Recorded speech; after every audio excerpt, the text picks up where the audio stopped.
Bismillahirrahmanirrahim. Alhamdulillah Rabbil Alameen.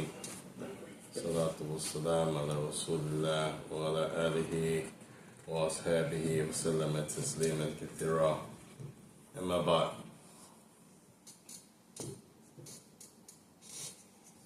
This is the continuation series of classes in the famous book Shu'ab al-Imam by Imam Bayhaqi rahimahullah ta'ala. Shu'ab al-Imam, the branches of faith by Imam Bayhaqi rahimahullah ta'ala. Today, inshallah ta'ala, I'm going to go to the second branch. The second branch of faith, the Shu'ab al-Thaniya, that the Imam he brought in his book, Al-Iman bi-Rusul. Iman bi-Rusul alayhim salam, belief in all of the messengers. So the last class we ended off talking about the statement of the Prophet sallallahu alaihi wasallam, whoever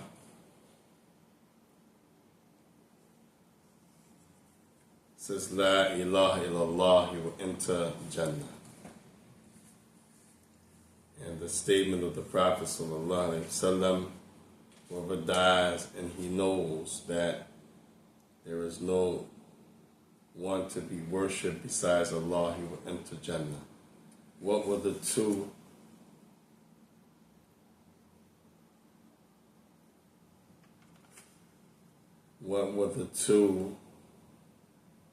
correlations between the two hadith?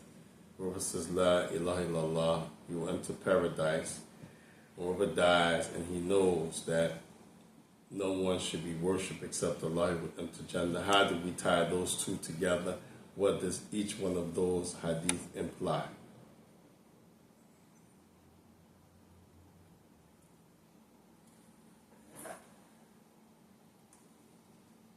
Nobody has notes from the last class? Oh, you actually, yeah. You have to say it. You have to say it with the tongue, and it has to enter your heart.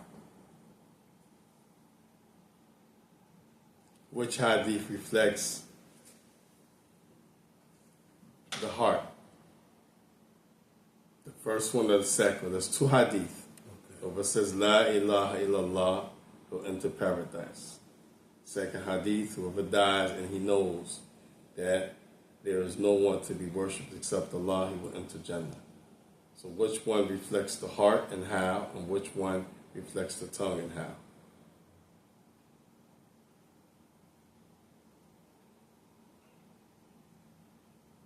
The tongue one is the easy one, because the Prophet clearly said, whoever says, so that's what? From the statement, from the tongue. Okay. And the hadith that the Prophet ﷺ said, whoever dies, pay close attention. Yes. Whoever dies and he knows that there is no one worthy of worship except Allah, will enter Jannah. So that hadith, he knows, reflects what? The heart. Barakallahu fiik. The heart. Barakallahu fiik. That's just how I want you to take it and give it back. Mm-hmm. That's important that you take it and give it back just like that. The tongue is self-explanatory. The Prophet ﷺ says, what do you speak with?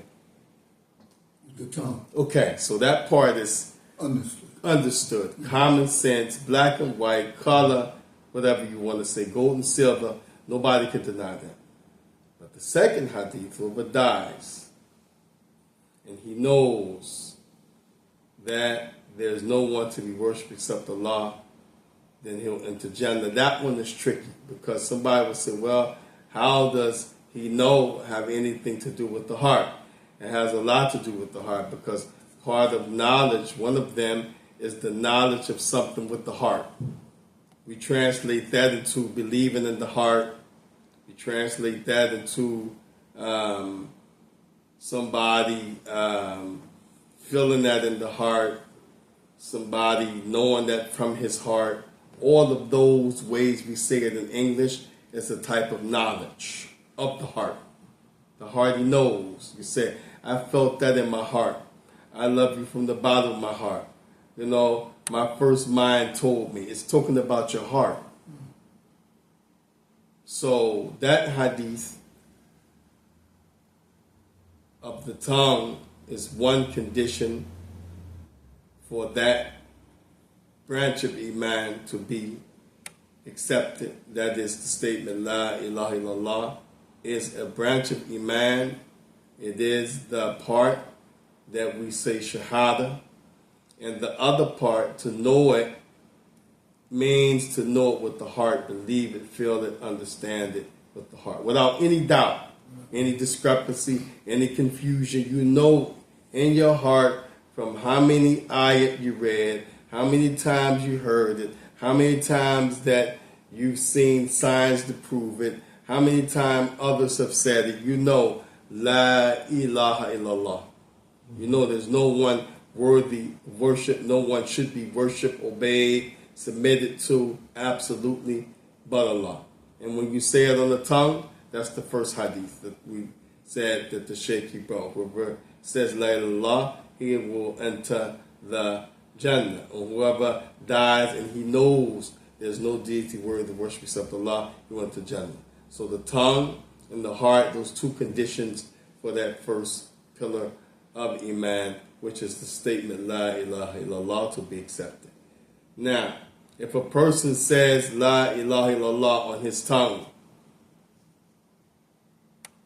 I asked this question a couple of days ago or last week, and a whole big thing happened in the masjid, and people came with, like statements that show they don't sit and ponder, and they haven't sat in a class like you to get these details. They're going on what they thought, what they read, what they pre-knew, or what they thought they knew.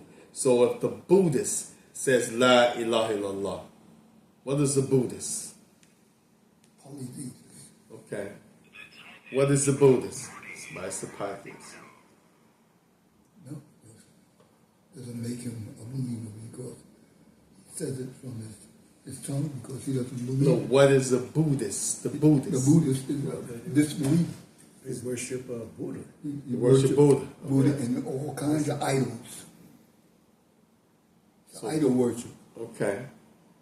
So if the Buddhist says La ilaha illallah, and the Prophet says La ilaha illallah, he will enter Jannah. Is the Buddhist going to enter Jannah? No. Is the Buddhist going to enter Jannah? No. Why not? What if I say yes? According to the hadith, the Prophet whoever says is going to enter Jannah. So we debating now. Yeah, We're talking about Shu'ab al-Imam. We're talking about the branches of faith. Right. The Prophet said, if you say it, whoever. He said, whoever says it, he enter Jannah. You guys say the Buddha, if he says he go to Jannah, I said, no. Or I say no, and you guys say yeah. Who's right? And why not? Why go? Why don't go? You guys said no. I said no. Why? He said he commits shirk. He worships others besides Allah. So he can't be. He doesn't have the true understanding of La ilaha illallah. The Buddhist. Okay. So what about somebody who comes? He's a Buddhist. He comes in Jummah. We have this all the time. And say the brother wants to take Shahada. Everybody happy. He says, Ashhadu. The Buddhist says, Ashhadu. He said, Ilaha. The Buddhist said, Ilaha. He said, Ilallah. The Buddhist said, Ilallah. He said, Wa Ashhadu. He says, Wa Ashhadu, the Buddhist. He said, Anna. The Buddhist said, Anna. He said, Muhammadan. The Buddhist said, Muhammadan. He says, Rasulullah. The Buddhist said, Rasulullah. He said, Takbir, Allahu Akbar. Takbir, Allahu Akbar. Meet your Muslim brother. That's the Buddhist. No. He go to Jannah, he don't go to Jannah. No, he don't. Huh? You just did Shahada, so. Does he go to Jannah? No, because he just, when you convert, Allah gives you a clean slate. Okay. He says he just converted. What'd you say, Omar? Ibrahim is still saying no. What'd you say? You reflect on the evidence. This is why we're doing this. Use your tools. Reflect on the evidence. Ibrahim still says no. No. Ross said he converted. What do you say? No, because because if you're down, it has to be in your heart. He just said it on his tongue. Ted. He just said it with the tongue. It hasn't entered his heart. Okay, Ted. So when does it enter your heart? With the correct knowledge. You have to have the correct knowledge and the certainty of what La ilaha illallah means in terms of denouncing what you used to believe. Okay. So I'm a new Muslim. How do you know I'm not certain with my shahada? And that I disavowed myself from what I used to believe. I'm the new Muslim. How do you know that? Can you know that?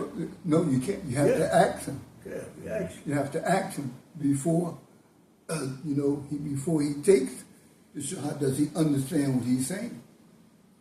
That you don't worship anything other than Allah, besides Allah. If he agrees to that, then you know that he's certain. But just for him to say it without understanding what La ilaha illallah, that you're denying anything that should be worshipped other than Allah, then it doesn't mean anything.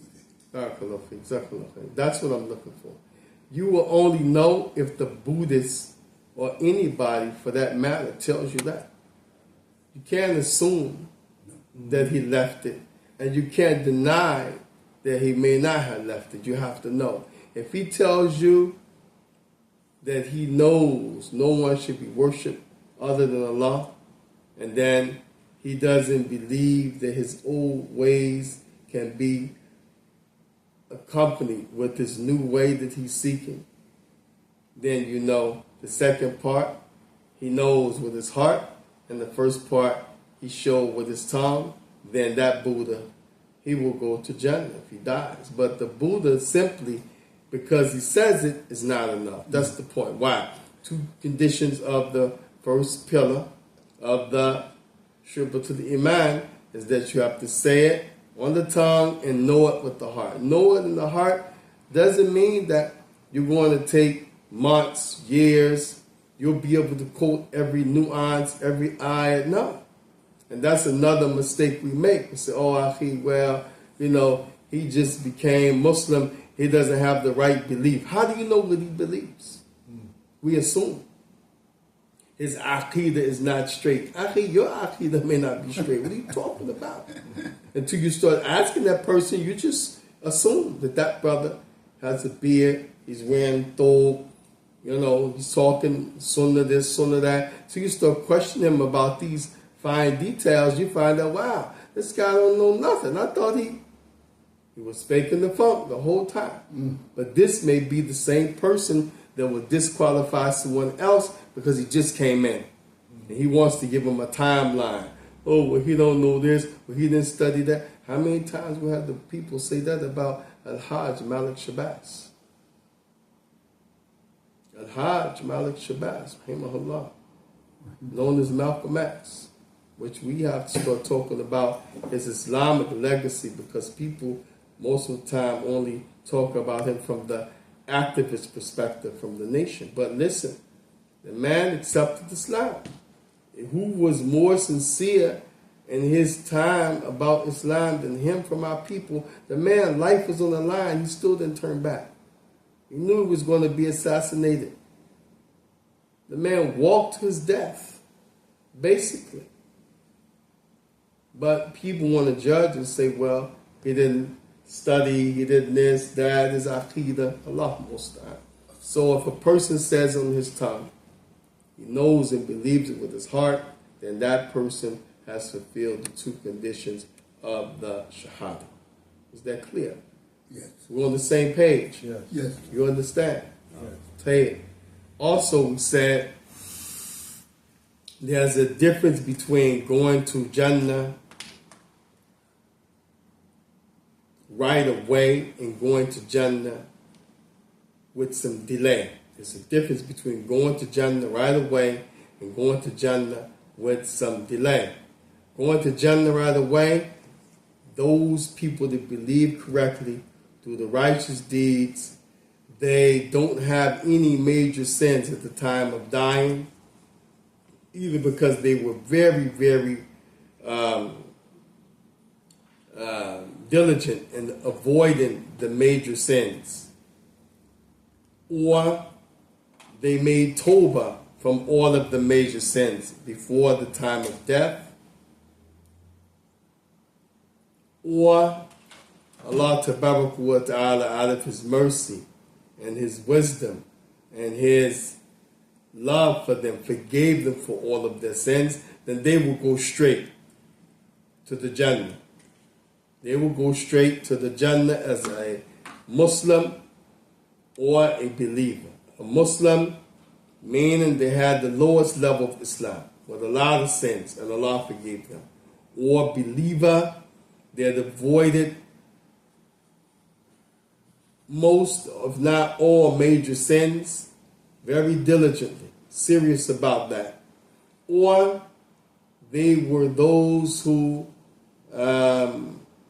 made repentance from any major sin, and at the time of death, the angel, when he snatched their soul, they didn't have the major sins. They will go straight to the Jannah.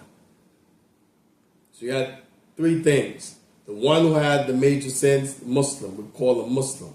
If he's drinking, he's making fornication, adultery, he's stealing, Allah musta'an, doing drugs, not Allah musta'an, not praying on time, purposely negligent with the salat, lying, breaking promises. Those are all major sins that the Muslim will do, but not the one who's risen to the second level believer. Believer going to avoid all of those things. That one, that first one, Allah has to forgive him. That first one who has all of those sins, he or she has to make a real tawbah and stop. And part of tawbah is you stop the sin. If they make a tawbah, meaning they return to obedience, leave off those sins, ask Allah to forgive them, feel bad about it, never go back, and they die after all of those things we said. They stop, ask Allah to forgive them, they feel bad, and they don't go back. Then they die right after doing all of those things. Khalas, they go straight to Jannah. The second one, the believer, doesn't have those sins because he avoided them. He dies, he goes straight to Jannah. And the third one, yani mada,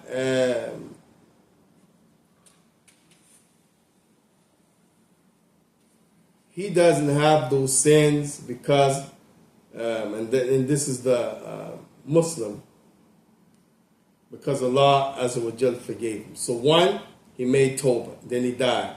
Two, he didn't make tawbah, but out of Allah's mercy, His mercy and His love, He forgave him. Those two are the Muslim.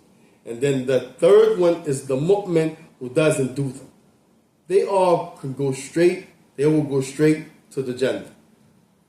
No hellfire. But the one who is a Muslim, and we say Muslim, that's the least level of a person's Islam. And to this major sin, that major sin, that major sin, this major sin, Allah chooses not to forgive him out of His wisdom.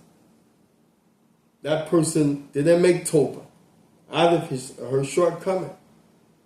Then the only other option for them to go to Jannah, they have to go to the fire first to be punished. Because part of being punished in the fire for the Muslim is that they will become pure, then they can go to Jannah. Nobody will go to Jannah with any impurities. Physical, spiritual, mentally, no impurities. So this is what we mentioned last time as well, that some people will go straight to the Jannah. No reckoning, because they don't have anything to be accountable for. They either made tawbah, they were forgiven, or they avoided the sins to begin with, or someone has a reckoning, he or she has to go to the fire from being a Muslim with sins. Once they're clean and they come out, then they can go to Jannah with a delay that they had, while others went express first right away because of the issue of either making repentance or being forgiven or not having those major sins in the first place. Is that understood? Yes. Is that understood? Yeah. Yes. Okay. Right. So after that, then the next thing, the Imam Bayhaqi. Remember, we're dealing with the summarized version. When you read the Quran and when you listen to the Nabi, he mentions belief in Allah, believe in the angels, believe in the books, the messengers, and the day of judgment. And then Allah has mentioned separate in the Quran belief in the divine decree, and the prophets mentioned belief in the divine decree by itself. That's 6 pillars, 6 foundations, 6 branches of Iman. 6 branches of Iman. 6 branches of Iman are imperative. You have to have all 6 of them to have a complete Iman. And here, Imam Bayhaqi decided to bring, after belief in Allah, not the angels, he brought belief in all of the messengers. And the reason he did that, because this is part of the Shahada, that a person believes in Allah and the angels. You have to believe in the angels, but when you take the Shahada, do you bear witness to Allah and the angels and now you're a Muslim? No, you bear witness to Allah and the Prophet ﷺ as the Prophet and Messenger, you become a Muslim. Because now, with that is what the angel Jibreel brought to the Prophet. With that is the book that the Prophet received from Allah that was read to him, yani either by Jibreel or Allah sent portions to him directly. And then with that is inclusive in what's in that book about the day of judgment and what's in the book concerning being resurrected. But Imam Bayhaqi, because we're talking about Iman, the branches of Iman, from his understanding of the religion, his wisdom, he decided to move the angel part from coming second and put messengers second because of the implication of the Shahada. So that's why we're going today. The second branch is believing in the messengers.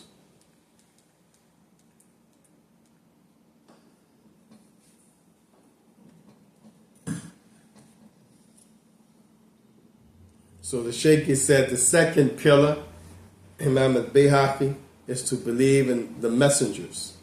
Iman bi rusulin alayhim salam.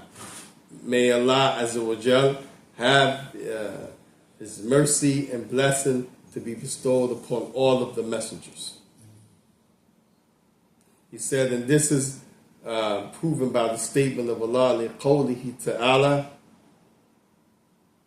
وَالْمُؤْمِنُونَ كُلٌّ آمَنَ وَالْمُؤْمِنُونَ, the believers, كُلٌّ آمَنَ, yani they all say, I believe billahi and Allah, number 1, wa malaikatihi, his angels, wa kutubihi, his books that he revealed, and the Shaykh said, and what? Rusulin, his messengers. So you have to believe in the messengers. If you, as a Muslim, believe in Muhammad and reject Isa, is this believing in the messengers? No. If you're or a Jew, you believe in Musa, but you reject Isa, does this make you a believer? No.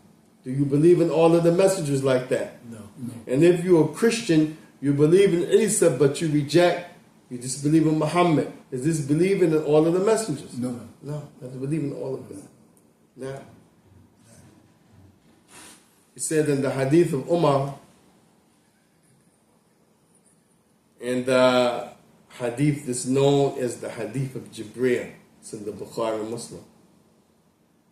He said, Imanu Jibril said, when he asked the Prophet, tell me about Iman.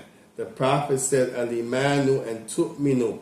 Iman is that you believe in Billahi wa malaikatihi wa kutubihi wa rusulihi. The same thing that Allah said in the ayah of Surah Al-Baqarah. The Prophet gave that answer when Jibril said, "Oh Muhammad, tell me about Iman." He said, believe in Allah, His angels, His books, and His what? His messengers.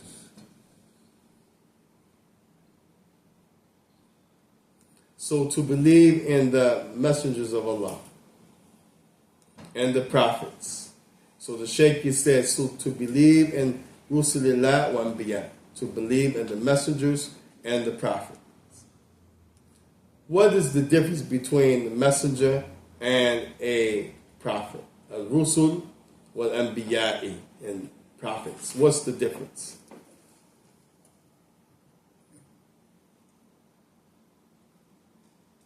Is there a difference? Yes.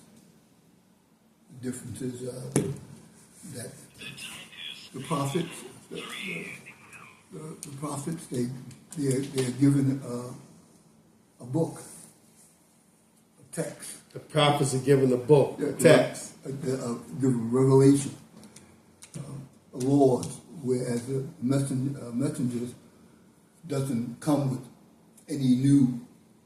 Switch that around. Yeah. Switch it around. Yeah. You're confusing the meaning with a different. You're giving the meaning of the prophet to the messenger and the meaning of the messenger to the prophet. The prophet. The prophets come with revelation. No. The other way around. Okay. The prophets don't. This is the easiest way. Rusul. Rusul means messengers. Rusul means messenger. Rusul. Rusul. Everything is with a dhamma. A ra, ru. The sin, su. The lamb, lu. Rusulu. That means messengers. That's plural. Rusula, rasula, rasula. The middle one is lu, dhamma, rasula. Then that's messenger. So whenever it's three oo's, that's plural. When it's fataha, a, ra, and then the middle is su, and the last one is la again, then that means it's singular. So rusul, messengers. So when you say messengers, that means he has what? A book. No book. The word itself. Rasul, he's just a messenger. No, he always got wahi. If he is a messenger, he has a what? A message.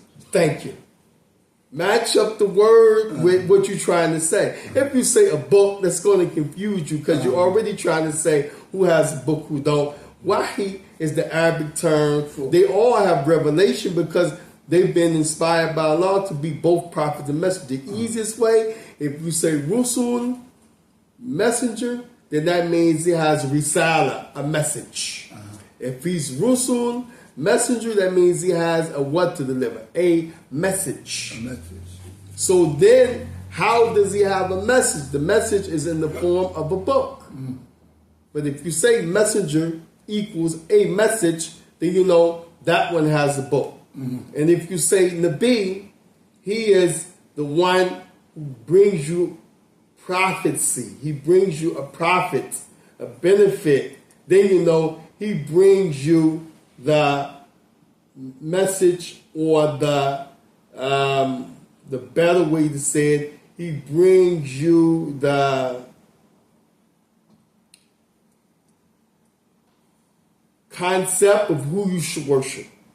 So the prophet, the Nabi, he's informed of you of what you should do. That's where the word Nabi comes from, the word Natba'a. Natba'a means to be informed or to inform. So say Natba'a. Natba'a. Natba'a. Natba'a. Natba'a. Natba'a. Natba'a. Natba'a. And Natba'a means to be informed. So the one who's giving you the Natba, he is An-Nabi, the informer. So the Nabi is only coming to tell you some information. What is he coming to tell you? Wa'budullaha wa la tushriku bihi shay'a. Worship Allah and don't make any partners with him. That's information. He's giving you something you need to know. But he's not giving you a message.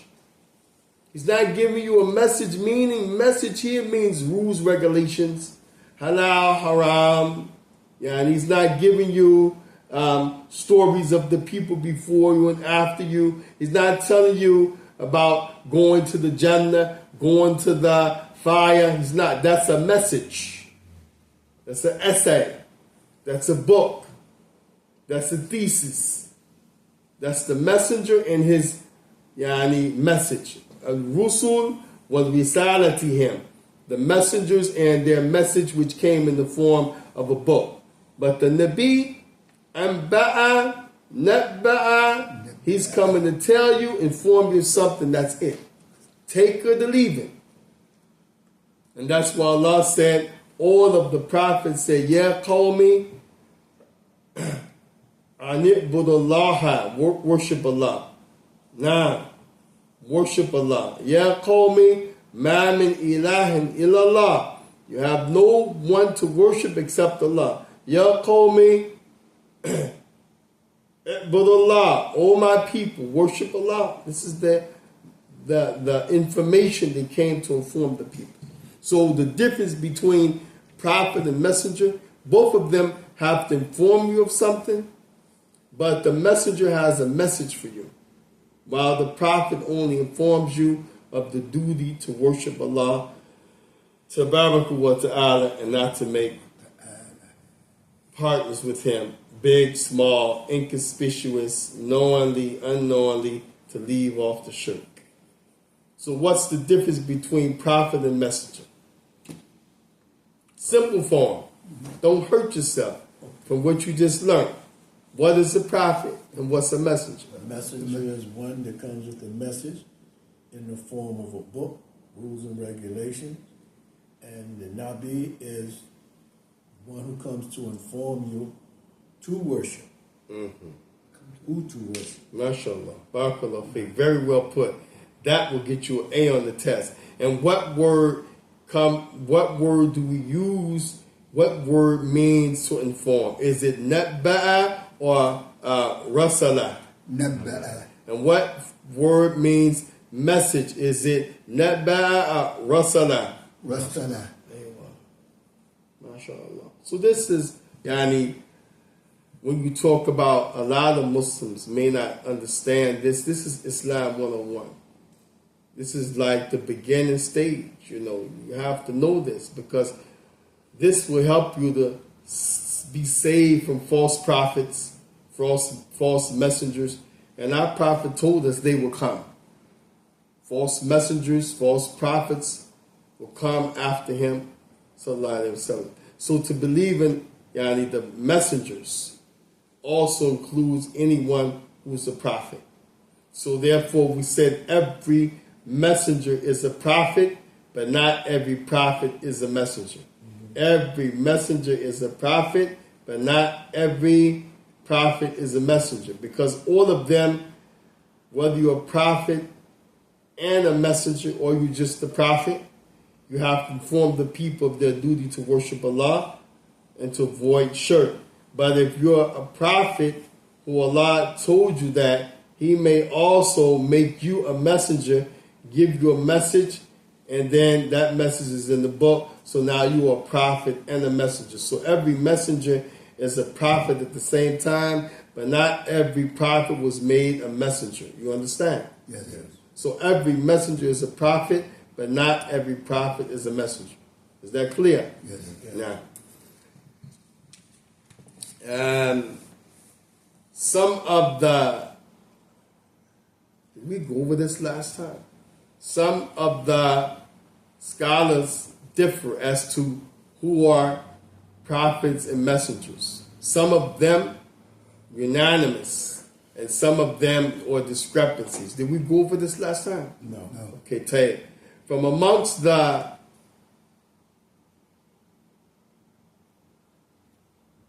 طيب, before I go to that, the Sheikh he said, هل يعرف عدد الأنبياء? هل يعرف عدد الأنبياء? Is the number of prophets known?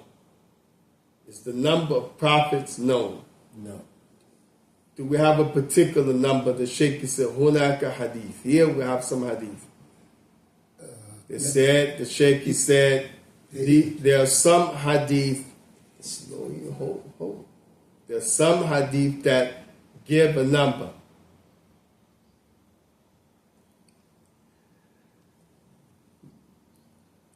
But we know that for sure, al-anbiya kuthur. Kuthur in Arabic means they are a lot. Kuthur. They are in abundance. But a particular number, we don't know all of their names. And Allah Azza wa Jal mentioned this fact in the Quran to the Prophet. He said, رُسُلًا قَدْ قَصَصْنَاهُمْ عَلَيْكَ مِنْ قَبْلِ. There are some prophets, O Muhammad, that we informed you and told you stories about them. They came before.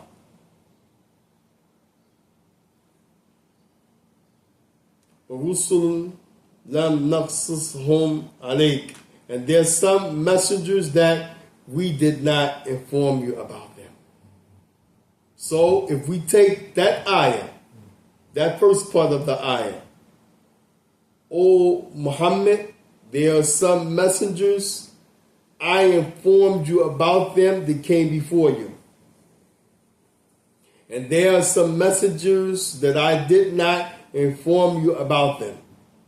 All of them came before Muhammad, alayhi salatu salam, our prophet. But the point of the ayah, some of them Allah told him about who came before him, and some of them Allah didn't tell him about.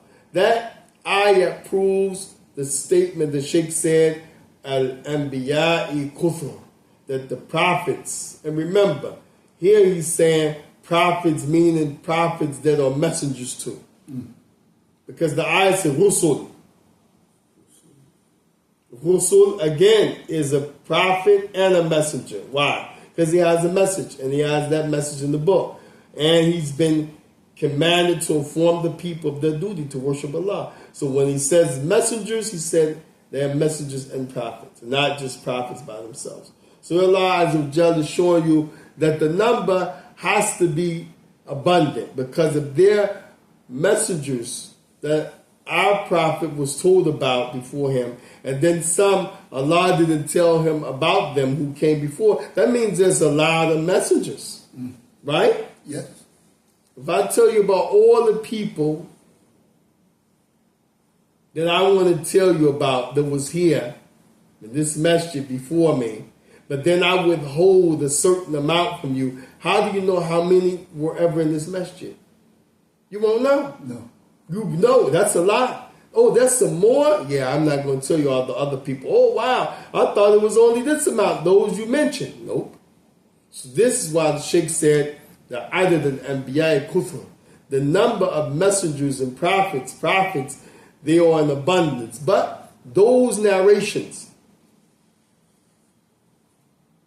that have given us information with regards to numbers, all of them are da'if.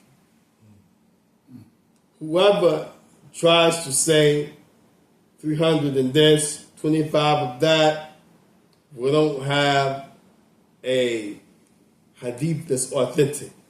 People have taken what's been said and stated in books, but the reality is there are a lot, but the number, we don't have authentic narration to say that this many prophets came, this many messengers came. We don't. But we do have evidence from the Quran and the Sunnah that they are in abundance. So that is enough to believe in the messengers, to believe in the abundance of them. And those that have been named, of course, you believe in them. And those that have not been named, you believe that they existed too, like the ayah. Is that clear? Yes.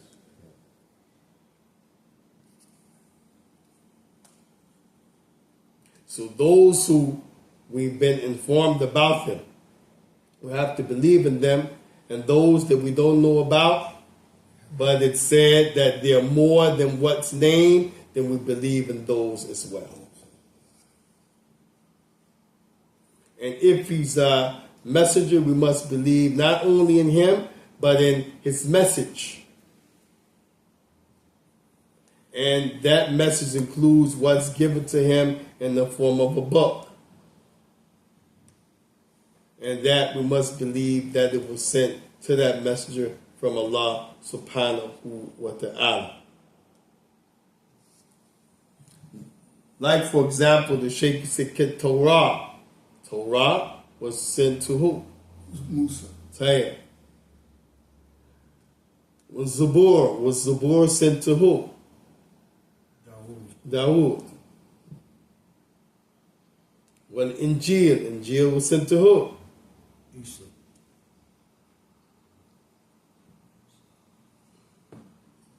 And the Quran sent to who? Muhammad. Sallallahu Alaihi Wasallam. This is very important. Because some people from the Shia, Allahu Musta'an, they said that the Prophet does not have the Quran. The Quran that we should have, the only Quran, Ali has it, and he got it from Fatima. It's important to believe that the Quran was sent to Muhammad sallallahu alaihi wa sallam. Also Torah. What is the Torah? It was sent to whom? Musa. Say it. What is the Torah? The Torah. Isn't that what the Jews worship? Is it the what? Say it again. Isn't that what the Jews worship? Is it the book that the Jews worship? The Torah? Nobody worships the book except they're wrong. You don't worship a book, you worship Allah. So No, I'm saying, isn't that what the Jews worship? The Torah? Nobody worships a book. The Torah is a book. You worship Allah. They follow the Torah. Okay, that's a better. No, they don't follow the Torah either. We're asking about what's the Torah. So we said it was given to who? Musa. Okay, Tayyip. Now, as far as people and what they do, the most important thing is to know who the book was sent to. Who was the book sent to? Musa. Okay. Who follows it, who doesn't follow it, that's secondary. But we got to believe who was the prophet that it was sent to, and that Allah sent him that book. So Torah was sent to Musa, and we believe it was sent to Musa from Allah subhanahu wa ta'ala. And Allah Azza wa Jalla mentioned so many ayat in the Quran that he sent the Torah to Musa alayhi salam. Torah was not just what we say a book, but it had the same thing that the Quran has. Halal, haram, it has penalties for crimes, rewards for deeds. And Musa was also given something else besides the Torah. Okay, was given the rod. Okay, he's given the rod. What kind of rod? A hot rod? Steel rod? Stick. A stick. Like the stick I got over there for Juma? Similar. Similar. Tape.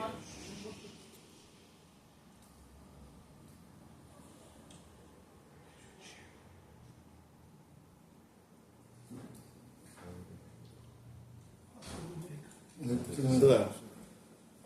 Where's Salam? We pray at 1:30. We're having class, so you could pray your sunnahs and sit down and be quiet, please. Or if you got to pray quietly and go, do so. But we on the line, just letting you know. Okay. Okay, so we're looking for revelation. We're not looking for a staff. And, he had some sheep and all of that. We're talking, what are we dealing with? We're dealing with Rusul. So we want in context. He was received the Torah. What else did he receive? Musa.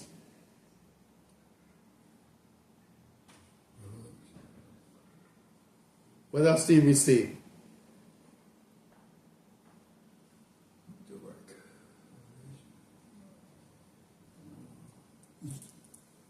He spoke with Allah. What did he receive?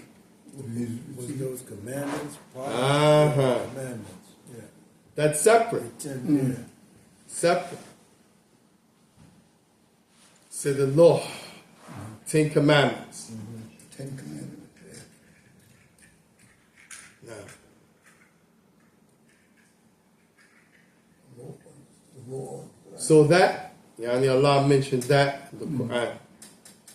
You receive the Torah and the law. And the law. 10 law in Arabic is like a board, 10 Commandments. 10. As far as the Torah is still on earth today, the people that said no. These Jews, hadahum Allah,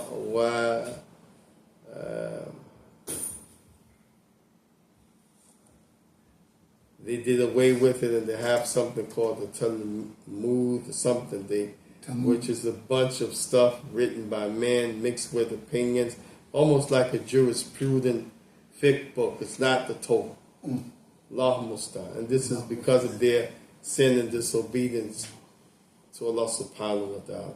Zabura. What is Zabura? Zabor. Zabura. Zabor. Yeah. The song. Songs. Let's wrap it up. What is a Zabura? Song. Okay, that's in English. And that's debatable. But Zabur was given to who? It's a book. Dawood. Okay. The book was given to Dawood. Dawood, alayhi salam. Alayhi salam. Tayyib. And that Zabura, some said, yani, the people used to read it. It had a sound similar to the Quran, but some scholars said that's mentioned from Riwayat Israeliyat, from sources from the people from Bani Israel. And, we just quote what they said, Allahu Alam. Tayyib. We call it now in English Psalms, a bunch of songs. Can you imagine someone translate the Quran into songs? Yeah, that's what they said the Psalms is his book. Allah Musta'an. Mafish guidance, just some songs, feeling spiritually good. Allah Musta'an. Al-Injil. Ancient Injil. What's the Injil? The Injils were issued to Isa. Isa. Salam. Alayhi salam. Now, some people have the idea that the Injil is the New Testament. The New Testament. And others said that the Torah is the Old Testament. Allah Musta'an, if that's what you want to call it in modern time. But we know that the New Testament is not the Injil because it's mixed with truth and falsehood. It's mixed with Jesus is God and He's the Son of God and the Holy Spirit. So we know Allah didn't send that to Isa. And it's also parentheses, which are some letters, yani, and Deuteronomy, yani, all of these things, yani, Luke and Matthews. These people wrote like stuff down. So this stuff is mixed in with what's supposed to be scripture. So we know that's not the Injil, the New Testament, although people claim that. And of course the Quran. Some of the Shia actually wrote their own Quran. I remember seeing it when I had vision. It was in one of the stores, a small book, and it said the Quran of the Shia. And you open it and they had some manuscripts and subhanAllah. The Quran was sent to our Prophet Sallallahu Yani Mada Barakallahu Fikum is the Quran that the companions bore witness to during his life. After his death, Abu Bakr Siddiq had the manuscript. And when he died, before he died, rather, he gave it to Umar al-Faruq as he appointed Umar to be Khalifa, Abu Bakr. So he gave it to Abu Bakr, and upon Umar's, before he died, he gave that copy to his daughter Hafsa, who was the wife of the Nabi Sallallahu, and Uthman ibn Affan, when he became Khalifa, got that copy from Hafsa. And from Uthman's time all the way to now, it has been duplicated, transcribed to all of the Ashra Qira'ah that we have from the different ulama, scholars of the Quran from that time, the era that comes back from them. Then all of the different recitations have been recorded, and that's how we have the Quran signed off by Uthman radiyallahu ta'ala anhu, that is with us today. The Quran has been preserved not only in the hearts of men, but also in the books by the pen. So this is the Quran that Allah subhanahu wa ta'ala mentioned, Anzalna ilayka al-Quran. Indeed, I have sent to you the Quran, Anzalna Quran Arabiyan. I have sent a Quran in the Arabic language, and Anzalna al-Kitab bil-Haq. I have sent the book to you in truth. This is the Quran that was sent to our Prophet Muhammad sallallahu alaihi wasallam. And as the Imam al-Jazari, he said, about the Quran, he said, وَكُلَّ مَا وَجِهُ وَكُلَّ مَا عَلَى وَجْهِ النَّحْوِ, and all that has been proven by the science of the grammar,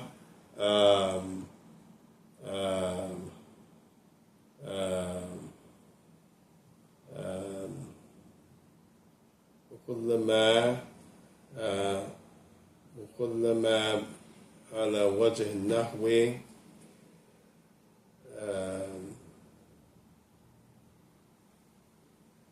I forget, it's a line of poetry. I'll bring it next time about the Quran. But inshallah, tabarak wa ta'ala, we'll stop here. So, sabak ala nabiyina Muhammad.